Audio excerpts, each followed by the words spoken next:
వాస్తవానికి పల్లెంలో అన్నం ఉన్నా కూడా అన్నం తినలేనటువంటి పరిస్థితి మన తెలంగాణది. తలాపు నుండి గోదావరి పోతున్నా కూడా ఆ గోదావరి జలాలను వాడుకోలేనటువంటి ఒక పరిస్థితి మన తెలంగాణది. అందుకనే దశాబ్దాల పాటు ఈ ప్రాంతము డెక్కను పీఠంలో ఉండడం వల్ల కరువును ఎదుర్కొన్నది, కష్టాలను అనుభవించింది, కన్నీళ్లతో ఎన్నో రకాలుగా బాధపడ్డది. తన 40 ఏళ్ల రాజకీయ జీవితంలో ఈ తెలంగాణ ప్రతి అంగుళం తిరిగినటువంటి ఒక వ్యక్తిగా, ఇక్కడటువంటి అనేక సమస్యల మీద పోరాటం చేసినటువంటి వ్యక్తిగా, లక్షల ఆత్మహత్యలను చూసినటువంటి ఒక వ్యక్తిగా, వలసలను చూసినటువంటి ఒక వ్యక్తిగా, దీనికి ఒక విముక్తి కలిగించాలంటే అది కేవలము గోదావరి జలాలను తీసుకురావడం ద్వారా మాత్రమే సాధ్యమని కేసీఆర్ గారు భావించి ఈ అద్భుతమైనటువంటి ఒక ప్రాజెక్టుకు రూపకల్పన చేయడం జరిగింది.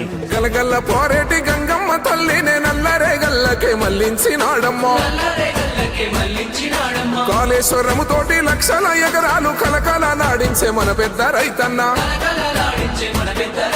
ఎట్టుండే మన పల్లెలు గతమంతా నెర్రెబారిన నేల.